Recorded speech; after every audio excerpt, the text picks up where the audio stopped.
الله الرحمن الرحيم سبحانك لا علم لنا إلا ما علمتنا إنك أنت العليم الحكيم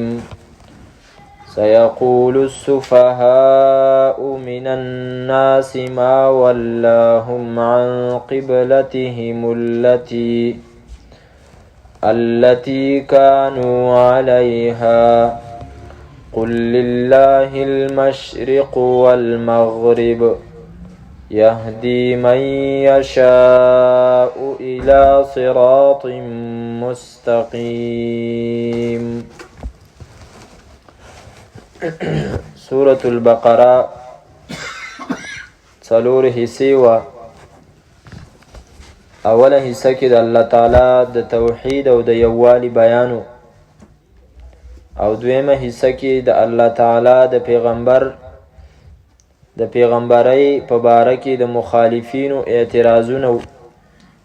او الله تعالی د هغې جوابونه ذکر کول. مخکې اعتراضات ذکر شو،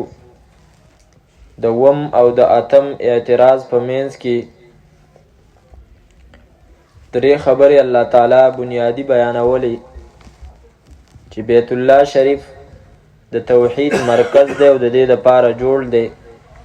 نو تاسو ولې په دې کې چې دی نو شرک کوئ او بوتان هم پکې ایښي دي. دویمه بنیادی خبره چې دا پیغمبر دعا د حضرت ابراهیم ده، نو تاسو ځان ته ابراهیمین ویوئ، نو دا پیغمبر تاسو ولې نه منئ. دریمه خبره تاسو د الله تعالی د توحید نه انکار کوئ او ځان ته اولاد د حضرت یعقوب ویوئ او د حضرت ابراهیم، حالانکه حضرت یعقوب او حضرت ابراهیم خو خپل اولاد ته وصیت د توحید کړی، نو تاسو ولې هغه نه منئ. د دې آیات کریمه نه اتم اعتراض دی او دا د قبلې په باره کې دی. اصل شان نزول او پس منظر د دې واقعي داسې دی چې کله نبی صلی الله علیه وسلم مکه مکرمه کې و، نبی صلی الله علیه وسلم به په مانځه کې کعبه معظمې ته په داسې انداز باندې مخ کو چې بیت المقدس مسجد اقصی هغه به مخې ته راتلو، لکه رکن یمانی طرف ته به نبی علیه صلات وسلام ودرېدو او په هغې سره به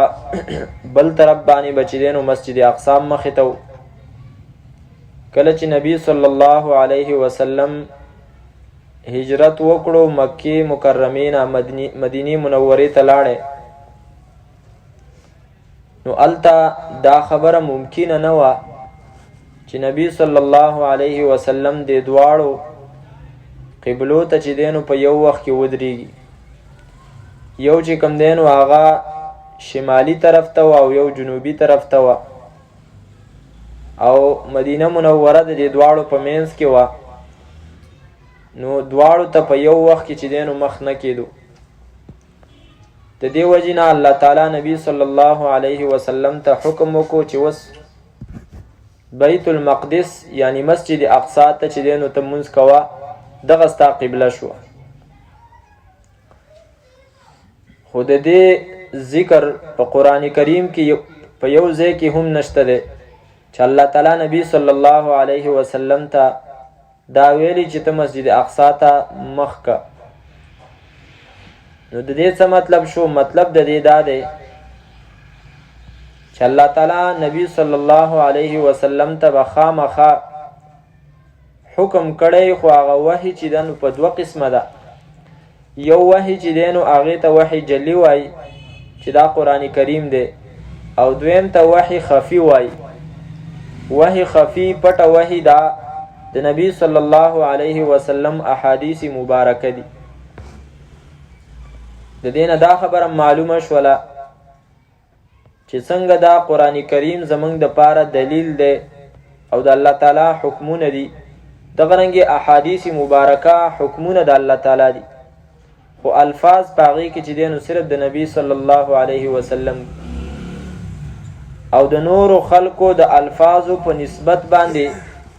د نبی صلی الله علیه وسلم دغه الفاظ چې دی نو په هغې کې فصاحت او بلاغت په لږ کلام کې ډیره معنا دا د نبی صلی الله علیه وسلم د خبرو چې دی نو صفت دی دا د بل چا په خبرو کې نشي کېدی حدیث مبارک کې راځي نبی صلی الله علیه وسلم فرمای اوتیت جوامع الحکم ما ته چې دی نو د حکمت نه ډکې خبرې راکړې شوي مختصره خبره په هغې کې د ډیر مقصد دا د نبی صلی الله علیه وسلم د خبرو صفتو خو د هغې مرتبه او مقام هغه نه دی چې کوم د الله تعالی د خبرو او د الله تعالی د کلام دی د دې وجې نه احادیث مبارکه بغیر د اودس نه چې کوم دی نو هغې له لاس ورللو کې ګناه نشته اگر چې ادب په هغې کې هم دا دی چې په اودس سره چې دی نو هغه سړی راوالي دغه مثلا ته معلومه شوله چې احادیث چې دی نو هغه زموږ دپاره حجت او دلیل دی وګوره نبی صلی الله علیه وسلم مکې مکرمې نه لاړی او هلته چې کوم دی نو مسجد اقصی ته مخ کو خو د هغې ذکر قرآن کریم کې نشته نو احادیثو کې به ورته خامخا ویلی شوي او د هغه ځي دا حکم چېرې ته مسجد اقصی ته چې دی نو مخ کا په دې کې د الله تعالی د طرف نه ډېر شی حکمتونه یو حکمت په هغې کې دا چې د یهودو په کتابونو کې لیکلي وو چې آخري پیغمبر چې دی نو دا به ذوالقبلتین یعنی دا به چې دی نو دواړو قبلو ته مونځ کوي د دې وجې نه یو خو دغه خبره چې دی نو ثابته شوله یهودو ته معلومه شوه اگر چې هغې بیا هم زدی نو دا خبره ولیدله بیا هم چې دی نو په ایمان را نه وړو دویم حکمت په دې کې دا چې نبی صلی الله علیه وسلم کله هلته لاړو نو یهود چې دی نو د نبی صلی الله علیه وسلم مخالف شو نو د هغو د ځان ته د مایله کولو دپاره الله تعالی حکم وکړو چې دا د پیغمبر سره لږ مایله شي د دې دپاره حکم وکړو چې ته اوس مسجد اقصی ته مخ واړوه نبی صلی الله علیه وسلم 18 یا 14 میاشتې چې دی نو مسجد اقصی ته مونځ وکړو او بیا په دې ځای کې د علماء کرامو رایګانې او خبرې چې دی نو دوه کېږي یو د عامو مفسرینو وینا ده لکه امام بخاري صاحب او چې نور څومره احادیثو کتابونه دي یا څومره تفسیرونه دي د مولانا حسین علي صاحب نه مخکې چې څومره دي د هغو ټولو یوه وینا ده او مولانا حسین علي صاحب پکې دویمه وینا کوي د دې سره سره زمونږ استادان چې دی نو دواړه ویناګانې ذکر کوي او دواړه اقوال ذکر کوي نو د عامو مفسرینو وینا دا ده چې کله 18 میاشتې نبی صلی الله علیه وسلم مسجد اقصی ته مونځ وکړو نو د هغې نه پسې په زړه کې دا تمه او دا تمنا پیدا شوله چې یاره زما د نیکه حضرت ابراهیم چې کومه قبله وه کعبه معظمه چې الله تعالی ما هغې ته چې دی نو واړی او زه چې دی نو واپس هغې قبلې ته چې دی نو مخ کم نو د دې وجې نه کله کله به نبی صلی الله علیه وسلم د شوق په طور باندې بره آسمان ته کتل چې کله به چې دی نو حکم راځي او زما توجه به الله تعالی کعبې ته اړی او هغه به زما قبله جوړی نو بیا نبی صلی الله علیه وسلم یو ورځ بنو سلمه ته تللی دا یوه قبیله وه او هلته الله تعالی نبی صلی الله علیه وسلم په مانځه کې و 2 رکعاته شوي و چې حکم وشو نو نبی صلی الله علیه وسلم د هغه ځای نه په مانځه کې دننه چې کوم دی نو توجه وکړله او مسجد بیت الله شریف مکه مکرمه د کعبه معظمه هغې ته چې دی نو توجه وکړه دا یوه وینا ده د علماء کرامو بیا په هغې کې اقوال دي چې مسجد قبا والا ته چې کوم دی نو وروستو چې دی نو پته ولګېده د سحر په مانځه کې او مسجد نبوي کې 2 چې کوم دی نو هغه محرابونه دي یو محراب هغه چې کوم کې مسجد اقصا طرف ته به مونځ کېدو. بیا چې کله قبله بدله شوه نو د هغه ځای نه چې دی نو د مسجد نبوي هغه روح د محراب چې دی نو بدل شو،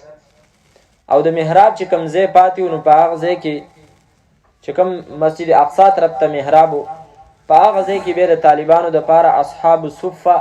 د څپر ځای چې کوم و نو په هغې کې به بیا هغه مسافر صحابه کرام چې هغوی به علم زده کو او د هغو کورونه نه لکه حضرت خبیب او دغه رنګې حضرت بلال یا نور چې کوم صحابه و، صهیب رومي، هغه به چې دی نو دلته ناست و. ابو هریره رضی الله تعالی عنه هم دغلته و، نور هم ډېر ښه صحابه و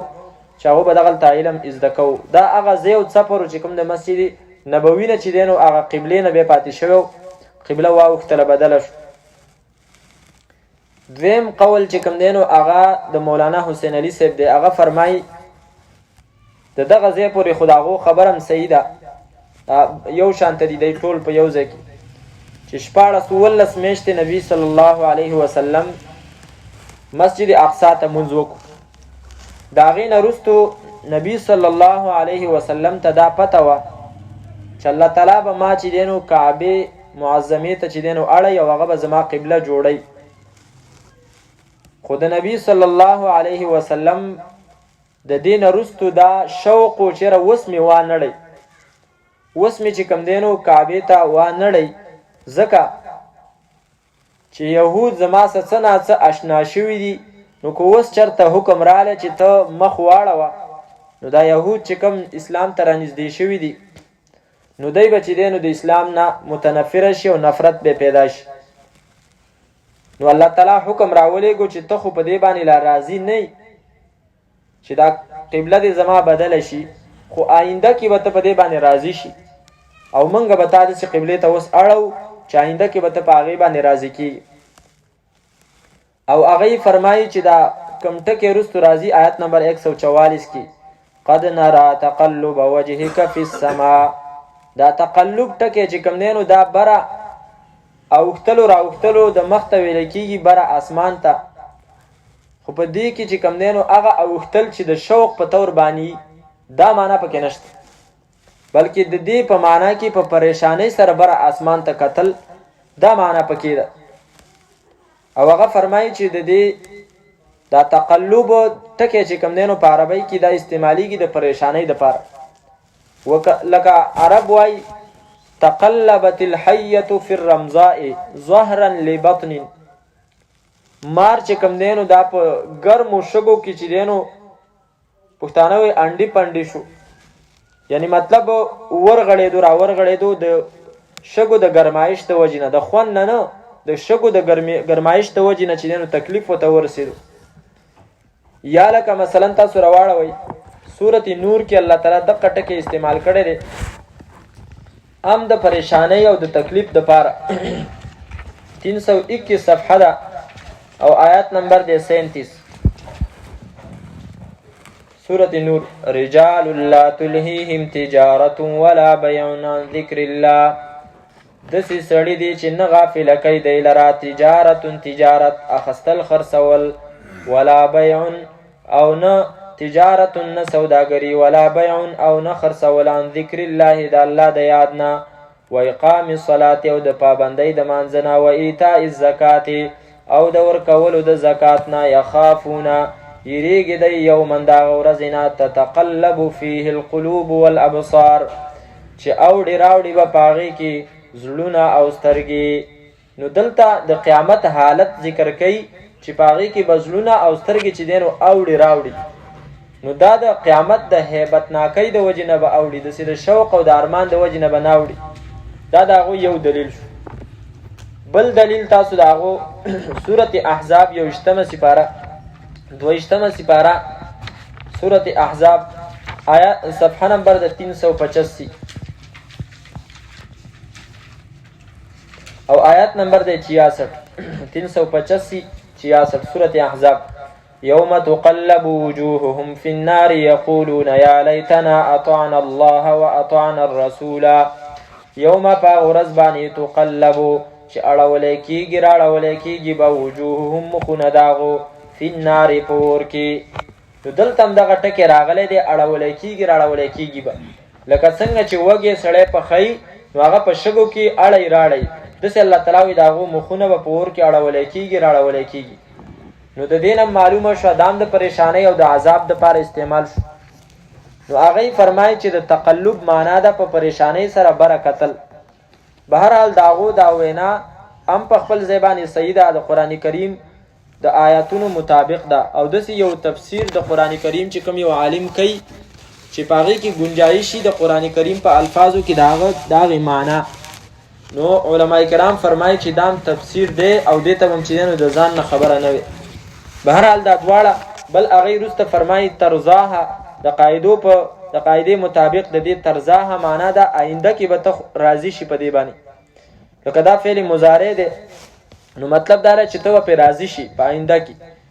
حالانکه نبی صلی الله علیه وسلم نو هغې فرمایي چې ګوره نبی علیه صلات وسلام په دغه وخت کې پرې راضي نه و، یعنی په مکې معظمې باندې هغې ته اوښتلو باندې راضي نه و. ولې؟ ځکه چې هغو فرمایي چې یهود به چې کوم دی نو بیا زمانه متنفره شي او اسلام نه به چې دی نو دی واوړي، نو د هغې د وجې نه پرې راضي نه. نو الله تعالی فرمایي ته به پرې راضي کېږي، یعنی اوس خو اگر چې ستا په دې رضا نشته خو آینده کې به پرې راضي کېږي. دغه رنګې وروستو نور آیتونه هم دي چې د هغې نه د حسین علي رحمت الله علیه د دې معنا چې دی نو هغه تایید میلاویږي. بهرحال چې کومه معنا ستاسو خوښئ هغه دواړه چې دی نو کولی شي. سیقول السفهاء زر دی چې وبوایي بېوقوفه من الناس د خلکونه ما واللهم سشي واړول دی لره عن قبلتهم التي كانوا عليها د قبلې د دی هغې نه کانو چې و دی علیها په هغې باندې. زر دی چې بېوقوفه او احمق خلک به چې دی نو دا خبره وکړي.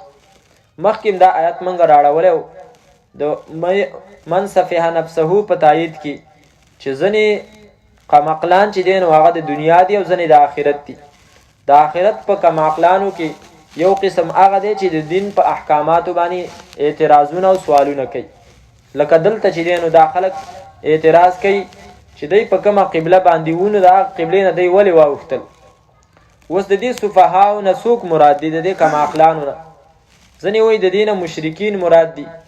چې هغوی وویل چېرې پیغمبر مسجد اقصی ته لمونځ کولو د هغه ځای نه راواوښتو زموږ د نیکه ابراهیم قبلې ته، نو هغه وویل چېرې بس داسې معلومیږي چېرې ډېر زر به دا چې دی نو دغه خپل دین پرېږدي او واپس به زمونږ دین ته چې دی نو راواوړي. الله وایي دا کمعقل دي. پیغمبر خو په خپله خوښه کله یو ځای ته او بل ځای ته چې دی نو مخ نه کوي، دا خو د الله تعالی حکم دی. ځینې فرمایي چې دا منافقانو هغو به دا خبرې کولې ځکه هغو په ظاهره باندې ایمان قبول کړی خو زړه کې چې دی نو ایمان نه و. نو داسې موقع په تلاش باندې و چې داسې د اعتراض ځای ورته میلاو شي. نو دلته به هغو ته د اعتراض ځای میلاو شو، نو دا اعتراض یې وکړو. الله وایي دی هم کمعقل دي. او ځینې علما کرام فرمایي چې د دې نه مراد یهود دي. یهودیانو ویل چېرې دا زمونږ قبلې ته و. اول خو د یهودو دا ګمان و چېرې دا به زمونږ ملګري شي، ځکه چې د دې دا تمه وه چېرې زمونږ قبلې ته مخ وکړو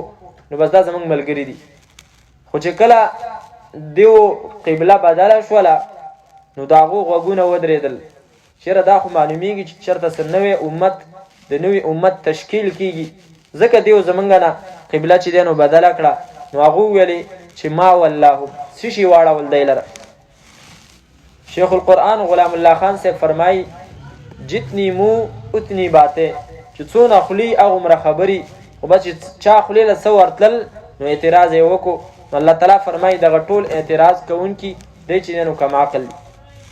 ما واللهم څه شي واړول دی لره عن قبلتهم التي د قبلې د دی هغې نه کانو علیها چې و دی په هغې باندې. د دې یو مختصر جواب قل اوه پیغمبره لله المشرق، خاص د الله تعالی دپاره طرف د مشرق دی والمغرب او طرف د مغرب دی. نو مشرق او مغرب دا د الله تعالی دی. نو چې الله تعالی کوم طرف ته حکم کوي نو دا د الله تعالی چې دی نو مرضي ده او موږ د هغه بندګان یو. موږ ته چې دی نو د الله حکم قبول دی او منظور دی. او امام ابن کثیر صاحب په خپل تفسیر کې لیکلي که الله تعالی په یوه ورځ کې موږ ته دا حکم وکړي چې د سهار مونځ پلانکي طرف ته کوئ، د ماسپښین مونځ پلانکي طرف ته کوئ، د مازدیګر غا بل طرف ته، ماښام او ماسخوتن غا بل طرف ته، نو موږ به بیا هم د الله تعالی حکم منو، ځکه چې موږ خو د الله تعالی عباد یو او د عباد او د عبد او د بنده د هغه لازمي فریضه چې دی نو دا ده چې د خپل آقا او مالک چې کوم دی نو خبره ومني. الله تعالی فرمایي چې ته ورته ووایه چې مشرق او مغرب دا د الله تعالی دی. یهدي ښودنه کوي من یشاء چاته چې وغواړي الی صراط مستقیم په طرف د لارې نیغې باندې. وکذلک جعلناکم او دغه رنګې موږ ګرځولي وی تاسو امتا وسطا یو امت درمیانه غوره. وکذلک یعنی څنګه چې موږ تاسو واړوئ د قبلې مسجد اقصا نه د حضرت ابراهیم قبلې ته، نو دغه رنګې تاسو له موږ یو بل کمال هم درکړی دی چې تاسو بهترین امت چې دی نو جوړ کړي وي.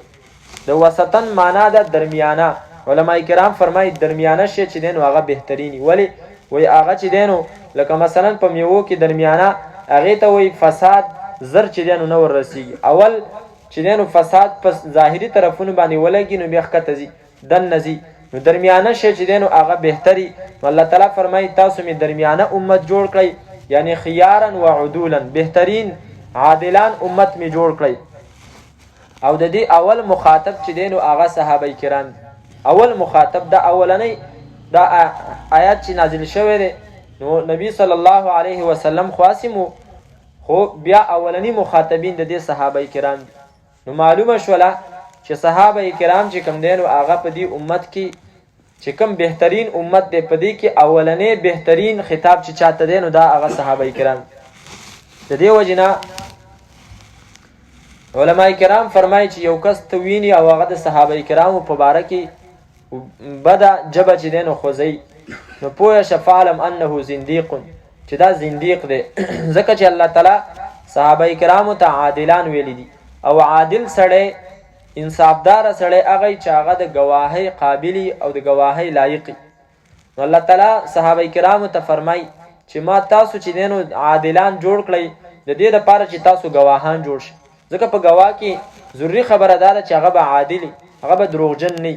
نو صحابه کرام چې دی نو هغې عادلان شو. د څه دپاره؟ لتکونو شهداء، د دې دپاره چې شئ تاسو ګواهي کوونکي علی الناس په خلکو باندې، ویکون الرسول او شي پیغمبر علیکم په تاسو باندې شهیدن ګواه. قرآن کریم د یو آیت نه چې دی نو خلکو عقیدې سازي کړي دي، خو ځینې خلک چې دی نو په دې عقیدې جوړولو کې حق ته رسېدلي او ځینې پکې خطا شوي دي. د دې آیت کریمه اول مونږ مقصد ویو او د هغې نه وروستو بیا یوه عقیده چې چا جوړه کړې ده هغه عقیده به وویو او د هغې رد به وکړو. علما کرامو د دې آیت په تفسیر کې لیکلي دي چې کله د قیامت ورځ شي یو پیغمبر به راځي او د هغه امت به م راځي، او هغه امت اول به د پیغمبر نه الله تعالی تپوس کوي هل بلغته، تا دیو ته چې دی نو خپل دعوت رسولی نو هغه به وایي او ما ورته رسولی. حتی دا چې د حضرت نوح علیه السلام امت به راشي او د هغه څه به بحث سي یا تریه سي یا چورس سي کسانی، د دې نه علاوه چې نور کوم امت دی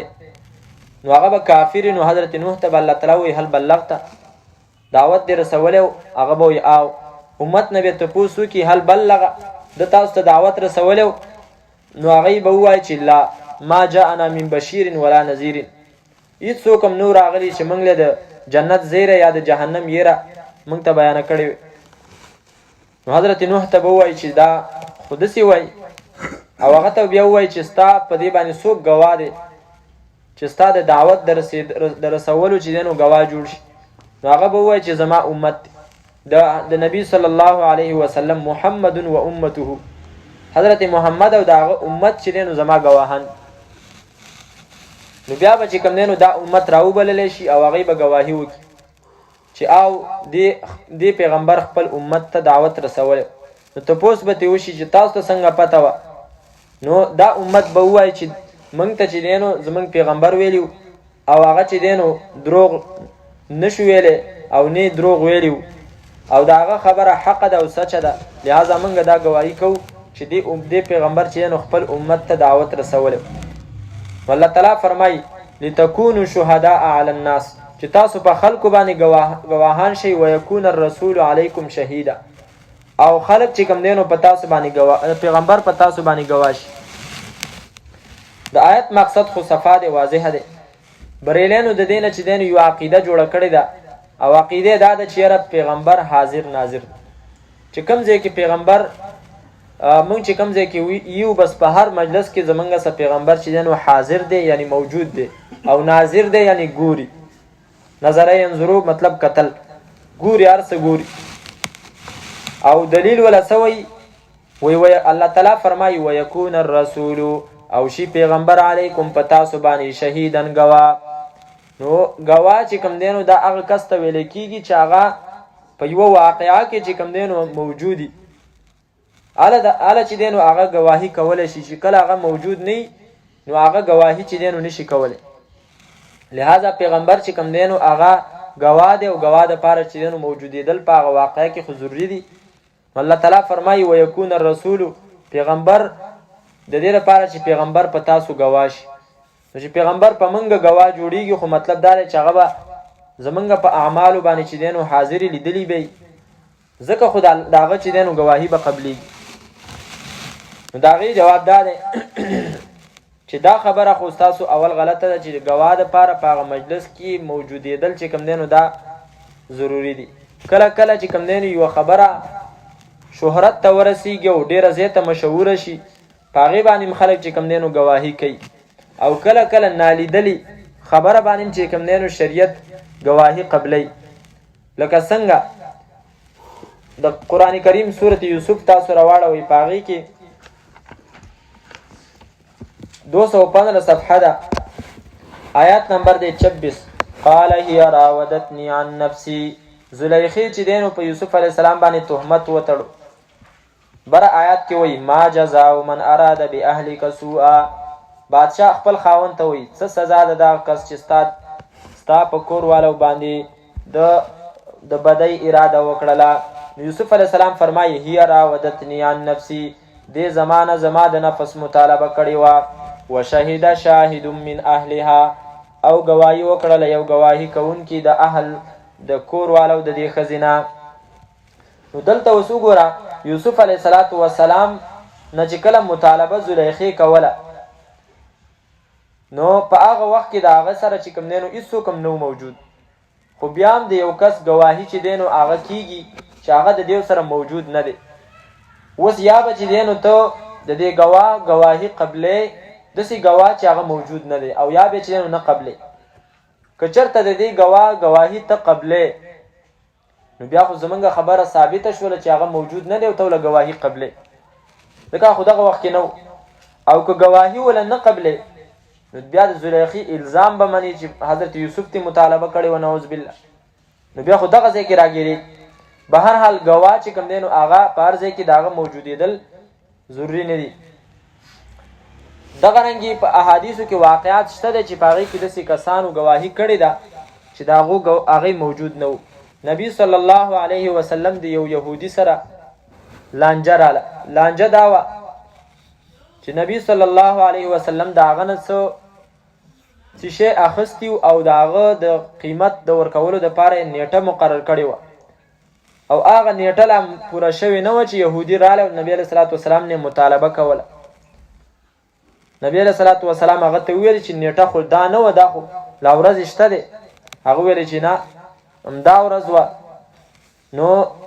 او گواه د نبی علیہ الصلوۃ والسلام سره وونه ځکه په هغه وخت کې نبی علیہ الصلوۃ والسلام چې داغه سره هغه معامله کړې و د خرید او فروخت نو په هغه کې څوک نو صحابي حضرت خزیمه رضی الله تعالی عنہ هغه ویل چې زه گواهی کوم استاد لپاره چې دا نیټه چې کوم دینو دا نن ورځ نه ده چې کوم ته یادې دغه ورځ نبی علیہ الصلوۃ والسلام هغه ته فرمایل چې ته خو په دې وخت کې موجود نه وي ته څنګه گواهی کوي نو هغه ویل د الله پیغمبر ته د اسمان نه مونږ ته چې دینو د الله تعالی حکمونه راوړي پاره کې مونږ ته منو د دنیا معاملې کې به ته څنګه دروغ وي دا خو معمولی خبره ده په دومره غټو خبرو کې مونږ چې دینو ستاسو موجود نیو مونږ ته منو ستا خبرې به کې تسلیمو نبی علیہ الصلوۃ والسلام داغه لپاره او فرمایل من شهد له خزیمه فیکفیه چې عام زینو کې د دوو کسانو گواهی ته چې ضرورت چې پاغي کې خزیمه یوازم گواهی وکړه دا د اعزاز د چې داغه گواهی بعد دوو کسانو په ځای باندې قبليږي دا دغه اعزاز او کمال چې د پیغمبر په داسې ځای کې گواهی وکړه چې هغه وخت کې داغه چې څوک نو نو د دې وجې چې کوم ځای کې ګواهي ویل د دوو کسانو ضروري هغلته به د یو خزیمه ګواهي هم چې دی نو قبلېږي. حضرت خزیمه رضی الله تعالی عنه دا اعزاز. نو دلته اوس وګوره حضرت خزیمه موجود نه و او نبی علیه صلات وسلام د هغه ګواهي چې دی نو قبوله کړه. ولې خبره یقین ته رسېدلې وه. د دې وجې نه دا خبره چې کوم دی نو ستاسو غلطه ده چېرې پیغمبر علیه صلات وسلام په هر ځای کې موجود نو ځکه چې دی نو هغه ګواهي کوي او هغه به په موږ باندې ګواهي. بله خبره دا ده چې د قرآن کریم مخکې موږ ویلو چې یو آیت د بل آیت وضاحت کوي او تفسیر کوي. حضرت عبدالله ابن مسعود رضی الله تعالی عنه ته نبی علیه صلات وسلام وفرمایل چې ته تلاوت وکړه، ما ته تلاوت وکړه. نو عبدالله ابن مسعود فرمایي ما سورت نساء چې دی نو شروع کړو. سورت نساء مې تلاوت کو، 15مې سپارې ته ورسېدم، ډېر ښه تلاوت یې کړو. آیت نمبر 41 77 صفحه. فكيف إذا جئنا من كل أمة بشهيد وجئنا بك على هؤلاء شهيدا. دی آیت تر ورسېدم او د آیت مطلب څه دی؟ فكيف إذا جئنا پس څرنګه ناشنا حالت به کله چې به راولو موږ من كل أمة د هر امت نه بشهید یو ګواه وجئنا بك او را به ولو موږ تا لره على هؤلاء په دې خلکو باندې شهیدن ګواه. چې دا آیت عبدالله بن مسعود تلاوت کو نو نبی علیہ الصلوۃ والسلام ما ته ویلي چې بس نور تلاوت چې دی نو مه کوه. ویل ما چې نبی علیہ الصلوۃ والسلام ته وکتل، نبی علیہ السلام د سترګو نه وختلی او دای وفرمایل چې اقول کما قال العبد الصالح. زه به په دغه ورځ باندې چې کله الله ما ګواه راولي زه به هغه وینا کومه کما قال العبد الصالح، لکه څنګه چې هغه نیک بنده حضرت عیسی خبره کړې وه. و د حضرت عیسی خبره څنګه وه؟ سورت مائده آخر تاسو راوړوئ، اومه سپاره 115 صفحه ده، 116 صفحه آیات نمبر دی 117 صفحه 116 آیات 117 چې د حضرت عیسی علیه السلام نه به الله تعالی ته پوښتنه وکړي چې تا خلکو ته ویلو چې زما او زما د مور عبادت وکړي. نو حضرت عیسی لس جواب ورکوي. الله تعالی د دې خبرې په مقابله کې لس جواب. یو جواب یې دا دی، آیت نمبر 117 ما قلت لهم ما نو ویلی دی تا الا مگر ما هغه څه امرتنی به چې تا حکم کړی ما ته د هغې ان اعبدوا الله ربي وربکم چې بندګي وکړئ تاسو د یو الله تعالی چې رب دی زما او رب ستاسو دی. هغو ته ما دا خبره کړې وه وکنت شهیدا وکنت علیهم شهیدا ما دمت فیهم او مزه په دیو باندې ګواه ما دمت فیهم څو پورې چې زه موجود وم په دې کې. نو نبی علیه صلات وسلام فرمایي چې زما هغه نیک بنده حضرت عیسی هغه نیک بنده چې کومه خبره کړې وه زه به م هغه کوم. نو حضرت عیسی کومه خبره کړې وه چې یا الله زه کوم وخته پورې موجود وم نو ما ته پته وه وکنت علیهم شهیدا زه پې ګواه وم. فلما توفیتنی کله چې تا زه وفات کومه كنت انت الرقیب علیهم بیا ته چې دی نو په هغو باندې سوی نگران وي وانت علی کل شیء شهید او ته په هر څه باندې ګواه. نو دې نه معلومه شوه چې حضرت عیسی کوم وخته پورې موجود و په هغو کې نو هغه ګواه. نو نبی علیه السلام به وفرمایي چې زه کوم وخته پورې په صحابو کې موجود وم زه په هغو باندې ګواه وم. چې کله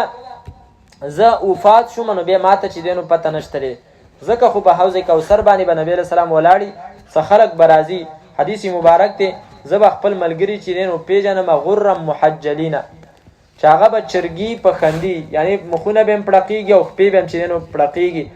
نو څه کسان به داسې وي چې زما د امت د علامات به پکې او فرشتې به چې دی نو هغه واپس کړي. نو زه به ووایم اصیحابي اصیحابي دا خو زما ملګري دي. نو فرشتې به ما ته ووایي انک لا تدری ما احدثو بعدک تا ته د دې سره پته نشته چې ستا نه وروسته دوی څه کړي. نو که چېرته نبی علیه السلام په ټول امت باندې ګواه دی نو دلته ولې به فرشتې هغه ته وایي چې تا ته پته نشته دی؟ ولې به نبی علیه السلام هغه ملګري چې هغو د ځان هغه کسانو په باره کې چې نبی علیه السلام بیا خپل ملګري ګڼي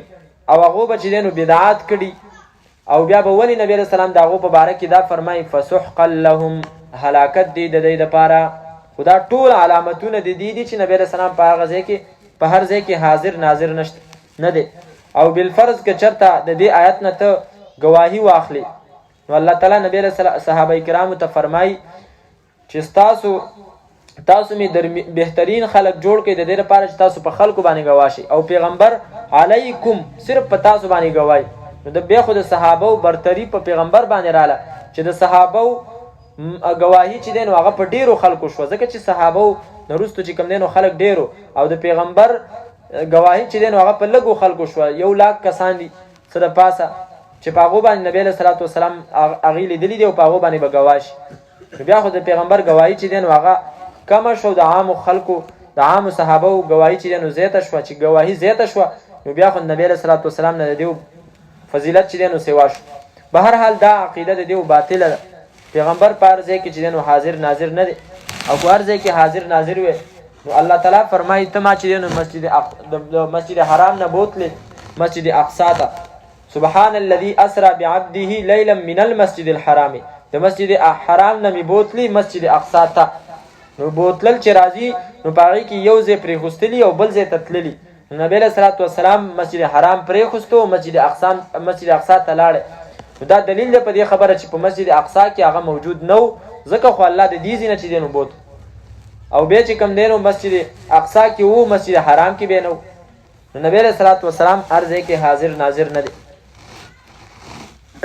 وما جعلنا القبلة التي كنت عليها، دا بل جواب دی. وما جعلنا ند ګرځولې منګه قبله التي هغه كنت عليها چې وی ته پاغي باندې الا لنعلم مگر د دې لپاره چې ښکارا کو منګه منغه سوک یتبع الرسول چې تابعداري کوي د پیغمبر ممن دا غچانا ينقلبو چې اوړي علی عقبیه په پوند خپل باندې. مطلب دا چې دا امتحانو چې څوک په دې کې ستا خبره مني او څوک چې دینو کافر کیږي یا د مخکنه چې کوم کفر داغو پسلونو کې دغه ښکارا کی. وان كانت لكبيره او یقینا دا او اړول د قبله لکبیره خامخا ډیر ګران دي، الا خامخا ډیر ګران وو الا علی الذین مگر پاک کسانو باندې ګران نو هد الله چې هدایت کړو وت الله تعالی هغه چې کوم دینو اسیم د الله تابعدارو ول چې مسجد اقصا نه مسجد حرام بس هر یو ته چې کوم دینو منګه د الله تعالی په حکم باندې مخ اړو. وما کان الله لیضيع ایمانکم، د صحابه کرامو په ذهن کې چې کله دا قبله چې کله بدله شو ذهن کې دا سوال رااله یاره په بدر کې زمونږ ځنې ملګری چې دینو شهیدان شوي یا د دې واقع نه مخکې د دې قبله د تبدیلی نه مخکې ځنې صحابه کرام چې دین وفات شوي او هغه منځونه مسجد اقصا ته کړي دي، نو دا هغه د منځونو بس جوړیږي او موږ چې کوم منځونه کړي دي نو هغه ټول برباد شو. نو الله تعالی فرمایي چې نه وما کان الله او نه دی الله تعالی لیضيع ایمانکم د دې لپاره چې برباد کی منځونه تاسو. ذکر د ایمان کړه دی خو مراد چې کوم دینو هغه منځ دی، ځکه دا منځ نتیجه د ایمان ده. ان الله بالناس یقینا الله تعالی په خلق باندې لرؤوف الرحیم خامخا ډیر نرمی کوونکی دی او رحیم مهربان دی. رؤوف چې کوم دی په رحم او په شفقت کې اعلی درجه ته ویل کیږي. یو زنانه وا چې په قیدیانو کې راغلی و او نبی صلی الله علیه وسلم هغه لیدله چې دا غینه خپل زوی چې کوم دین ورک شوی نو هغه به ګرځیدله، کله به یو ماشوم راخستو ښکلولو به، کله به بل راخستو ښکلولو به، حتی دا چې آخره کې خپل ماشوم چې دین ولیدو او هغه راواخستو او هغه چې کوم دینو ته ورکو. نو نبی صلی الله علیه وسلم صحابه ته او فرمایل ستاسو څه خیال دی دا زنانه به د خپل زوی چې دین ورته واچي؟ نو هغه ویل چې نه. نبی صلی الله علیه وسلم او فرمایل چې الله تعالی د او یو میندو نه چې دین په خپل بنده باندې ډیر رحم دی لري. دغه قسمه احادیث سړی له چې کوم دینو ډیر تمه ور کوي، ډیر امید ولا ور کوي چې کومه ار څنګه میونه د عقیده خو کم از کم زمونږ ایمان خو چې دینو برابر دی په قران کریم باندې. خو ځنې احادیث او ځنې آیتونه دسري چې هغه سړی واوري نو د هغې د وجې نه سړی ډېر په رعب او په یېره کې شي چې هغې کې ډېر خبرې ډېره سخته کړي. لکه فمن یعمل مثقال ذره شرا یره، چا چې ذره بر چې کوم دی نو رایي کې دانې کې برابر ذره بر چې کوم دی نو چا د ګناه کار وکړو نو یره هغه به ویني. نو دې آیتونو ته چې سړی ویني وګوري نو بیا چې دی نو په سړي باندې چې دی نو خوف راځي. به هر حال ایمان چې دی نو هغه دیم د یېرې او د امید په منځ کې چې کله دا دواړه طرفونه وو نو هله به چې کوم دی نو ایماني. چې کله سړی په خپلو اعمالو باندې زړور شو او د خپلې تقوا ته یې وکتلې نو بیا مطلب دا دی چې دا ایمان چې دی نو په ځای نه دی، کمزوری دی. او یا چې کوم دی نو یو کس بالکل مایوسه شو چې بس زه خو چې دی نو ستا تباه یم او بالکل د الله د رحمت امید یې نه ساتو، نو دلم چې کوم دی نو بیا ډاډ ورکول پکار دي او د الله د رحمت خبرې ورته کول پکار دي. قد نرى تقلب وجهك في السماء، باقي آیتونه آسان دي، وضاحت منګه مخکې په تفصیل کې وکړو. قد نرى، نو عام علماء کرام فرمایي چې نبی علیہ السلام به بره کتلې د شوق د وجنه، نو الله تعالی فرمایل قد نرى تقلب، خامخا نرایینو منګه تقلب وجهک، اوختل را اوختل د مخستا فی السماء په طرف د اسمان کې. دا هغه آیات دی، هغه تاسو به خطبه حضرات به تاسو اوریدلی چې هغه وی چې الله د نبی علیہ السلام سیرت بیانوي، وی آپ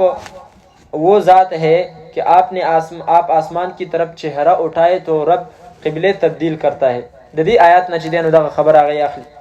قد نرى تقلب وجهك، خامخا ینو منګه تقلب وجهك، او اختل را اختل د مخستا فی السماء په طرف د اسمان، فلنولینک، پس خامخا وابړو منګه تعالی را قبلتن په طرف د هغې قبلې ترضاها چې ته بې خوښې یا ستا خوښه ده، قبلتن هغه قبله ترضاها چې خوښه ده ستا، فول وجهک، پس واړوه ته مخ خپل شطر المسجد الحرام په طرف د مسجد حرام باندې. شطر چې کوم دی نو دا په طرف باندې د طرف په معنا باندې راځي، شطر المسجد الحرام په طرف د مسجد حرام باندې. وحیث ما کنتم، مخکې چې دی نو خطاب نبی علیہ السلام ته شو، اوس عام امت ته وحیث ما کنتم، او کوم ځای کې چې یوئ تاسو، فولو، پس واړوئ تاسو وجوهکم، مخونه خپل شطره په طرف د دې مسجد حرام باندې. یعنی دا حکم یوازې نبی علیہ السلام ته نه دی، ټولو امتینو ته دی، او ټولو امتینو ته یوازې چې نن په کورونو کې نه دی. که دا د مسجد اقصا په مسجد اقصا کې دننه ولې نه بیا به هم چې دی نو مسجد اقصا کې ځان له قبله نه جوړئ، بلکې هغه طرف هغه زینب هم چې دی نو مخ بیت الله شریف ته چې دی نو اړئ. دلته یوه مسله چې دی نو علما کرامو ذکر کړې ده، هغه مسله دا ده چې آیا بیت الله شریف ته چې د دې ځینه د پاکستان نه یا د نورو علاقو نه خلک مخ کوي، نو آیا دا بالکل کعبې معظمې ته چې دی نو مخ کول ضروري دي چې ته داسې ودرېږي چې د هر مونځ کوونکي مخ چې کوم دی نو سیده مخامخ چې کوم دی نو هغه کعبې سره چې دی نو لګي؟ لکه مطلب که د هغه په مخې ته چې دی نو موږ یو خط او یوه لکیره وکاږو نو چې هغه سیده چې دی نو کعبې ته لګي، او که نه صرف چې دی نو د هغې طرف ته چې دی نو مخ کول دي، که بیا د ځینې مونځګزارو مخ د هغې سره ولګي او که ځینو اخوا دې خوا چې دی نو ولګي. نو د دې په دې مسله کې وابین چې دی نو ډېره سختي کوي، او هغوی وایي چېرې جومات کې به بالکل سمت به داسې برابرې د جومات چې د هر یو مونځ کوونکي قبله چې کوم دی نو هغه مخ چې دی نو هغه د کعبې سره لګي. خو دا خبره چې دی نو انتهایی مشکله ده، والله علم څنګه به دا داسې کېږي، ځکه چې کعبه چې دی نو هغه وړه ده او جوماتونه چې دی نو نن سبا غټ دي، نو چې یو کس په یو جومات کې په یو صف کې ولاړي نو په هغې کې به لږ کسان داسې چې د هغې مخ به بالکل کعبې سره وي، د ده سره په صف کې چې اخوا او دې خوا کم کسان ولاړ دي نو هغه به خامخا طرف خو به کعبه خو کعبې سره به چې کوم دی نو بالکل مخامخ نه لګي، یو طرف ته او بل طرف ته به هغې راځي. د دې وجې نه ابن کثیر صاحب یو حدیث ذکر کړی دی، نبی صلی الله علیه وسلم فرمایي چې څوک په مسجد حرام کې دننه دي نو د هغو مخ چې دی نو کعبې سره لګېدل ضروري دي د هر یو، او چې څوک په حرم کې دي نو د هغو دپاره کعبه چې کوم دی نو دا مسجد حرام چې کوم دی، لکه مطلب دا زمین حرم چې کوم دی، حرم شریف نه زمین حرم چې کوم دی، چې کوم ته دننه راتلل چې دی نو هغه چې د عمره کله کې نو چې د هغې نه بار ته وتل ضروري دي، دغې ته زمین حرم وایي. یو زمین حل دی بې میقات نه بار دی، نو چې دغه زمین حرم کې څوک نو د هغو قبله چې کوم دی نو هغه دغه دی مسجد حرام دی ټول، او چې څوک د عامو ځمکو نه په طرفونو باندې نو بیا د هغو چې کوم دی نو مسجد حرام طرف ته چې کوم دی نو کعبې طرف ته چې دی نو مخ کول چې دی نو هغه ضروري دي. بیا کو د هغو مخ د کعبې یو طرف ته وي بل طرف ته نو جایز دي، خو دا ده چې طرف یې دغه کعبه عین کعبې سره مخ لګېدل چې دی نو هغه ضروري نه دي، ځکه الله تعالی فرمایي شطر المسجد الحرام، په طرف د مسجد حرام باندې، نو عین کعبه چې ضروري نه طرف یې ویلی دی. وان الذين اوتوا الكتاب، او یقینا هغه کسان چې ورکړل شوی دی ورته کتاب، لا یعلمون خامخا پوهېږي انه الحق چې یقینا دا اړول د قبلې حق دی من ربهم د طرفه د رب د دینا. یهودو ته دا پته و چې زمونږ په کتابونو کې دا لیکلي دي، نو که هغوی اعتراض کوي نو بېځایه اعتراض کوي. وما الله نه دی الله تعالی بغافل نا خبره عما دغه څه نه یعملون چې دوی کوي. ولئن اتیت الذین، نبی صلی الله علیه وسلم په زړه کې خدا تمه وه چې یاره دا مسجد اقصا ته چې کوم دی نو زما قبله څه وخته پورې پاتې شي، د دې دپاره چې یهود مسلمانان شي.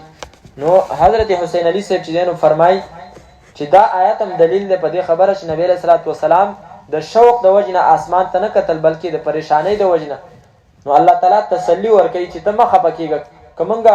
کعبه قبله کړله او ته وایې چېرې یهود به زما نه واوړي، نو که ته هره معجزه هغو له راوړې هغوی بیا هم ستا تابعداري نه کوي. نو څله چې دی نو ځان کړی په هغو باندې. ولئن اتیت الذین، او که چېرته ته راتلل وکړې هغه کسانو ته اوتو الکتابه چې ورکړی شوی دی ورته کتاب، یعنې یهود او عیسیان، بکل آیت په هرې معجزې سره ما تبعو، بیا هم تابعداري نه کوي د قبلتک ستا د قبلې، وما انت بتابعین، او نه یې ته تابعداري کوونکی قبلتهم د قبلې د دی. څه مطلب ته د هغو د قبلې تابعداري نه کوي؟ الله تعالی ته په نبی علیه صلات وسلام باندې اعتماد چې پیغمبر زما د خبرې چې دی نو تابع دی، ځکه الله تعالی فرمایي چې ته به زما د حکم تابع، او زه چې تا ته کوم حکم د کمې قبلې کوم هغه د هغو قبله نه ده، نو ته د هغو د قبلې تابع نه. وما بعضهم، او نه دي ځینې د هغو نه بتابعین تابعداري کوونکي بقبلة بعض د قبلې د ځینو. یهود او عیسایانو ټولو مشترکه چې دی نو مسجد اقصا ته مخ کوو په منځونو کې، خو بیا د هغو ځان له چې دی نو په هغې کې اختلاف و. ځینې به دې قبې ته چې دی نو مخ کوو چې دا کم په مسجد اقصا باندې ده، ځینې به هلته صخره وه غټه غټه هغې ته بیا چې دی نو مخ کوو، خو به هر حال هغو ځان له چې دی نو په دې کې اختلاف. نو الله تعالی فرمایي وما بعضهم، او نه دي ځینې د دی بتابعین تابعداري کوونکي قبلة بعض د قبلې د بعضو. ولئن اتبعت، او پیغمبره که چېرته تابعداري وکړي ته اهواءهم د خواهشاتو د دی من بعد ما جاءک وروسته د هغې نه چې راله تا ته من العلم د پوهې نه، انک یقینا ته اذن په دغه وخت کې لمن الظالمین خامخا د ظالمانو نه به. دا د نبی علیه صلات وسلام دپاره چې کوم دی نو تنبیه وه، خو نبی علیه السلام معصوم و. په دې کې موږ ته چې دی نو تعلیم دی چې یاره د پیغمبر دپاره زما د حکم نه خلاف کې گنجایش نشته دی، نو تاسو دپاره خو بالکل چې دی نو څه گنجایش نشته. الذین کسان آتیناهم الکتابه چې ورکړی دی موږ هغو ته کتاب یعرفونه پیژني هغوی د پیغمبر لره کما یعرفون ابناءهم لکه څنګه چې پیژني هغوی زامنو خپلو لره. دوه معناګانې دي، یوه خو دا شوله چې پیغمبر پیژني، دویمه دا ده چې دا د قبلې حقوالی هغوی پیژني چې اصل قبله به د پیغمبر هغه به مکه دغه کعبه معظمه به، نو دا هغو ته چې دی نو پته ده او هغو په دې کې څه شک نشته دی. د یو یهودي نه چا تپوس وکړو چې ته دا پیغمبر پیژني، الله تعالی فرمایي چې دی داسې پیژني لکه څنګه چې دی خپل زامن پیژني. آیا تاسو دا پیغمبر پیژندو؟ نو هغه ویلې چې یاره د خپلو زامنو په باره کې خو زما شک کېدی شو، خو د پیغمبر په باره کې زما ذره بر چې دی نو شک نه و. ماشوم و پیژندلی و، اوس خو چې دی نو پیغمبر شو، اوس خو بالکل شک نه و. ویل ځکه چې الله تعالی حضرت جبریل را لېږلی دی او دا امی پیغمبر دی، مطلب الله تعالی په ده باندې چې کوم دی نو راولېږو، نه هغه نه غلطي شوې ده او نه چې دی نو په ده کې څه غلطي ده. نو زه به څنګه چې دی نو دا نه پیژنم، حالانکې په ده کې څه شک نشي کېدی، او زه چې دی نو په خپلو بچو کې شک کولی شم چې کېدی شي مور یې چې کوم دی نو خپل پټی د بل چا په اوبو باندې اوبه کړی، نو دغه کې شک گنجایش شته دی. خو د نبی صلی الله علیه وسلم په پیغمبرۍ کې د سره نه گنجایش نه و. نو دا د هغو د خلو چې دی نو ګواهي وه چې موږ دا پیغمبر پیژنو. الله تعالی فرمایي الذین کسان آتیناهم الکتابه چې ورکړی دی موږ هغو ته کتاب یعرفونه پیژني هغوی دی لره دی پیغمبر لره کما یعرفون ابناءهم لکه څنګه چې هغوی خپل زامن پیژني. و ان فریقا منهم، او یقینا یوه ډله د دی نه لیکتمون الحق خامخا پټوي حق لره وهم یعلمون په داسې حال کې چې دی ښه پوهېږي، ښه ته پته ده چې دا حق دی بیا هم پټوي. الحق من ربک، دا حق ثابت دی د طرفه د رب ستانه، دا د قبلې د اوښتلو چې کومه حقه خبره ده دا ستا د رب د طرف نه ثابته ده. فلا تکونن، پس هیڅ چرې مه کېږه ته من الممترین د شک کوونکو نه په دې کې اول خطاب نبی صلی الله علیه وسلم ته دی خو نبی صلی الله علیه وسلم شک نکو بلکې دای موږ ته چې دینو الله تعالی اوري چې د پیغمبر د پاره د شک گنجائش نشته نو تاسو چې دینو شک مکوئ فلا تکونن پس هیڅ چری مکیږه ته من الممترین د شک کوونکو نه سيقول السفهاء زرد چې وای به کما عقلان من الناس د خلقنا ما واللهم سشي واړول د یان قبلتهم التي د قبله د یاغنا كانوا عليها چې ودی پاغي باندې قل او پیغمبر لله المشرق خاص د الله تعالی د پاره طرف د مشرق دی والمغرب او طرف د مغرب دی يهدي هدایت کوي خودنه کوي الله تعالی مې شاو چاته چې غاړي لا صراط مستقيم په طرف د لارې نه غباني وکذالک او د غرنګي یعنی څنګه چې تاسو قبله ته واړولې د غرنګي جعلناکم غرزولی وای منګه تاسو امتن یوډلا وسطن درمیانا یعنی بهترینا لتكونوا غرا لتكونوا د دې لپاره چې شي تاسو شهدا گواهی کوونکي علی الناس په خلکو باندې ويكون الرسول او شي پیغمبر علیکم په تاسو باندې شهیدن گوا وما جعلنا القبلة التي او نه د ګرځولې منګه قبله هغه كنت علیا چې وي ته پاغي باندې الا مگر لنعلم د دې لپاره چې ښکارا کو منګه منا او سوکیت تبع الرسول چې تابعداري کوي د پیغمبر من دا چانه ينقلبو چې اولی علی عقبه په خپل پوند باندې وان كانت او یقینا ودا اړول د قبله لکبیرتن خامخه ګرانه خبره سخت خبره الا مگر علی الذين پاکسانو باندې ګرانه نواهد الله چې هدایت کړي دی او الله تعالی وما كان الله او نو الله تعالی او نه دی الله تعالی لیوزع چې برباد کی ایمانکم منزون استاسو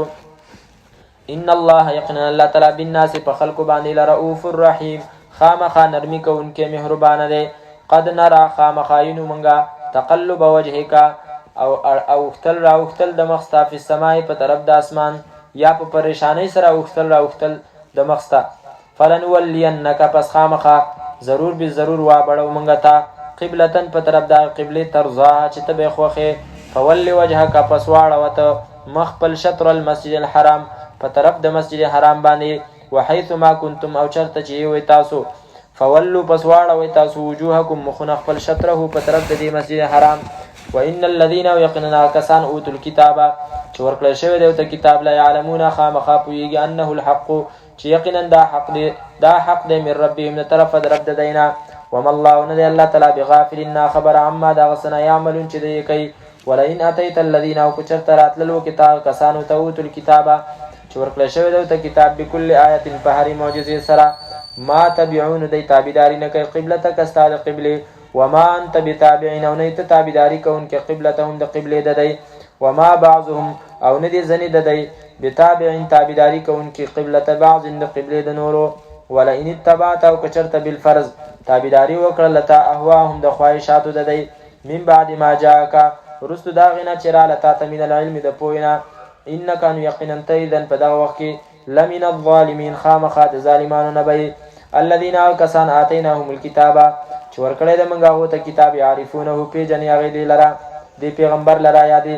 او اختلو د قبله لرا کما يعرفون ابناءهم لکه څنګه چې په جن ځامن خپل وان فريقا منهم يقينا يودل د دین علی یکتمون الحق خامخ پټي حق لرا وهم يعلمون او دی خپويږي الحق من ربك حق ثابت ده د طرف دربستانه فلا تكونن پس مکیگا پس هیڅ چری مکیگا ته من الممترین دا چانا چې شک من الممترین د شک کوونکو نه. الحمد لله رب العالمين والعاقبة للمتقين والصلاة والسلام على نبينا محمد وآله وصحبه أجمعين. ربنا اغفر لنا ذنوبنا وكفر عنا سيئاتنا وتوفنا مع الأبرار. ربنا وآتنا ما وعدتنا على رسلك ولا تخزنا يوم القيامة إنك لا تخلف الميعاد. اللهم إنا نسألك الهدى والتقى والعفاف والغنى. اللهم إنا نسألك العفو والعافية في ديننا ودنيانا والآخرة. اللهم إنا نسألك من الخير كله عاجله وآجله ما علمنا منه وما لم نعلم ونعوذ بك من الشر كله عاجله وآجله ما علمنا منه وما لم نعلم. اللهم اشف مرضانا ومرضى المسلمين. اللهم اغفر لموتانا وموتى المسلمين. اللهم اقض حوائجنا وحوائج المسلمين. ربنا تقبل منا إنك أنت السميع العليم وتب علينا إنك أنت التواب الرحيم. وصلى الله تعالى على خير خلقه محمد وآله وصحبه أجمعين برحمتك يا أرحم الراحمين. الله أكبر.